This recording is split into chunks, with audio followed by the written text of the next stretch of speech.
Olá pessoal, tudo bom com vocês? Eu sou Juliane e você está no canal Vai e Veja. Por aqui eu falo a respeito de história e literatura. Se você se interessa por esses dois temas, não deixa de se inscrever. Hoje nós vamos conversar a respeito da despersonalização no regime nazista.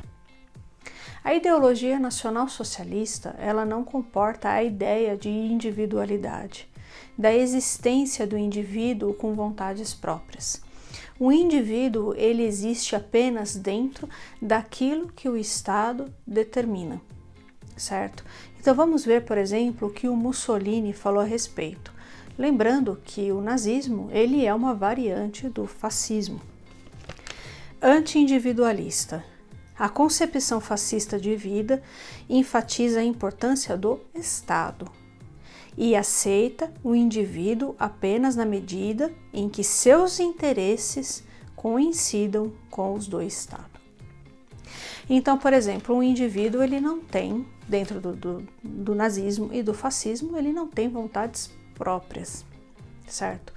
Ele não pode, por exemplo, estudar aquilo que ele quer, mas aquilo que o Estado determina que ele estude. Isso dentre outras coisas. O Estado determinou que família é família heterossexual, portanto, os homossexuais não podem existir. E isso sucessivamente, certo?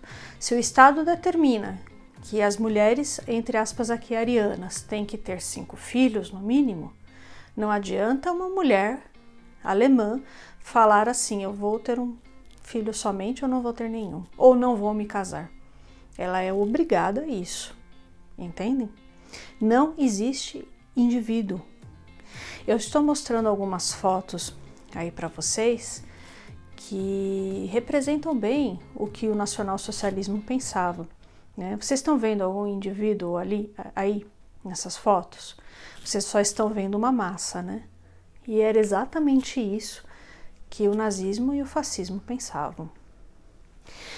Nos campos de concentração, a coisa ela fica ainda maior, né? A despersonalização, ela ganha um status muito maior. É como se a gente colocasse ainda uma lente de aumento dentro do regime nazista.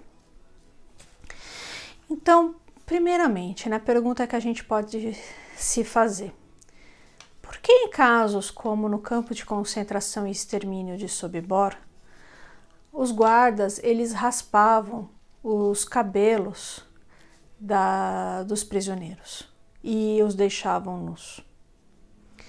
E a resposta que a gente tem é, e se eles iam direto para a câmara de gás? Aí você pode falar assim, ah não, mas eles utilizavam o cabelo para fabricar travesseiro e tal. Em Sobibor não. Isso em Auschwitz, Sobibor não, certo? Nem Treblinka. E por que que eles raspavam os cabelos? Eu estou mostrando aí cenas do filme Sobibor do Konstantin Kharbensky, tá? Tem resenha desse filme aqui, vou deixar nos cards para vocês. Para facilitar o trabalho dos guardas. Como isso, né?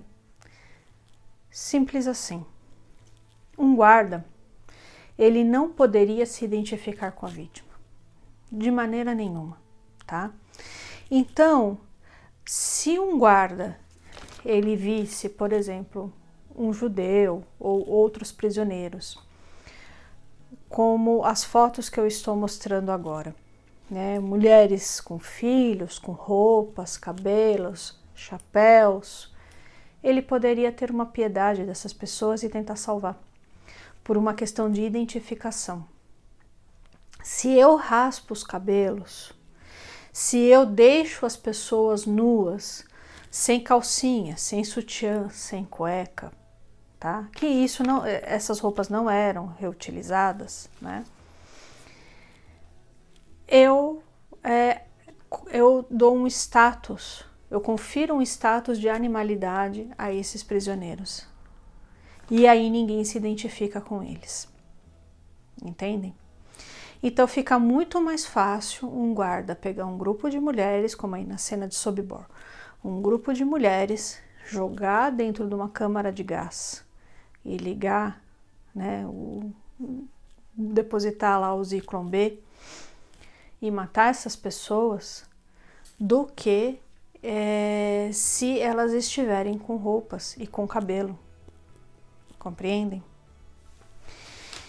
Uma outra coisa também que os nazistas faziam era deixar as pessoas sempre com muita fome. Isso fazia com que os prisioneiros estivessem sempre em busca de comida. E isso também conferia um status de animalidade, entendeu? Para as pessoas. E aí fazia com que os guardas não se identificassem com eles. E facilitava a morte. Tudo dentro do regime nazista era feito dentro de uma lógica industrial. Então, as pessoas que estavam, os guardas que estavam cumprindo essas funções, eles não podiam fazer o seu trabalho com sentimento, nem com sentimento de raiva. Sabe por quê? Porque a raiva um dia acaba. E aí, se a raiva um dia acabar, então as pessoas param de cumprir suas funções, eles não vão ter motivação para continuar matando. Então, se eu exerço tudo em escala industrial, com uma mentalidade de linha de produção, eu não confiro sentimento ao meu trabalho. Eu posso fazer isso o dia inteiro, chegar em casa, deitar e dormir. Eu não tenho peso na consciência. Compreendem como funciona? Por que isso? Porque eu não vejo aquelas pessoas como iguais. Uma outra coisa também que eles faziam, a retirada dos nomes. É muito mais fácil para qualquer um de nós matar o número 12.123 do que, por exemplo, assassinar o Mordecai Stein, né, que mora em Varsóvia, é sapateiro, tem 2 filhos, 3 netas, acabou de nascer uma netinha, ele está muito contente, percebe? Eu já humanizei a pessoa. Então, para um guarda que seja uma pessoa, entre aspas aqui, normal, ele já vai ter um bloqueio para poder assassinar esse Mordecai. Mas se eu tiro o nome dele e ponho um número, agora ele é o número 12.123, aí fica mais fácil. Eu não sei a história dele, eu não sei nada sobre ele, não me interessa também, então eu consigo fazer o meu trabalho de forma completamente despersonalizada e sem sentimento nenhum. Eu só estou cumprindo a minha função.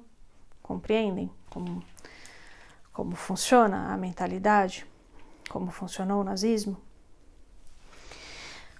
Outro aspecto muito importante que eles fizeram é responsabilizar os judeus por todos os males.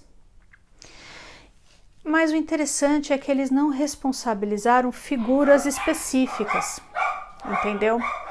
Mas os judeus.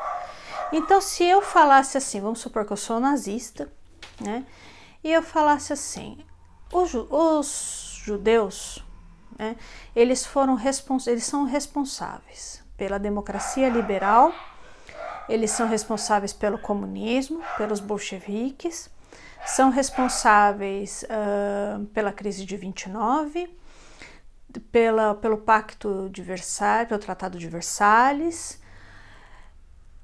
É muito mais tranquilo para as pessoas aceitarem essa ideia do que se eu falar o seguinte: sabe a Golda Abramovich, que mora em Varsóvia e é casamenteira?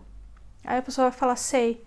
Então, ela é responsável pela democracia liberal, pelo comunismo, pelos bolcheviques, pelo Tratado de Versalhes, pela crise de 29.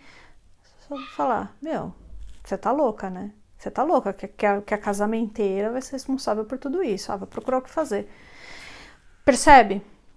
Como essa entidade, né? Os judeus. Você não sabe nem quem é. Quem são esses judeus? Onde eles estão? Você não sabe. Por quê? Porque eles não existem. Simples assim. Não que os judeus não existam, mas esses judeus responsáveis por tudo isso não existiam. Né? Você tinha, por exemplo, os Rothschild, que eram banqueiros, tal. Você tinha, sim, uma elite judaica, mas dizer que essas pessoas elas eram responsáveis por todos os males da Europa é loucura. Até mesmo porque como que elas seriam responsáveis pela democracia liberal e pelo comunismo se eram ideologias completamente opostas? Não faz sentido nenhum, compreendem? Então, olha que louco, né, a diferença quando eu coloco lá a Golda Abramovich, casamenteira de Varsóvia, como responsável por tudo isso. Não faz sentido nenhum, entendem? Então você tira também, até mesmo quando você elege, quando os nazistas elegeram os judeus como inimigo, eles despersonalizaram essas pessoas, né? Enfim, para fazer esse vídeo, pessoal, eu utilizei como referência esse livro aqui, Diante do Extremo, do Tivestan Todorov. É um livro muito bom, eu os utilizo como referência, né, nas pesquisas a respeito do nacionalsocialismo e deixo aqui para vocês essa indicação. Então, pessoal, é isso aí. Eu espero muitíssimo que vocês tenham gostado do vídeo. Peço por gentileza para você deixar o seu like, compartilhar esse vídeo com seus amigos e não deixar de se inscrever no canal, tá bom? Um abraço e até mais.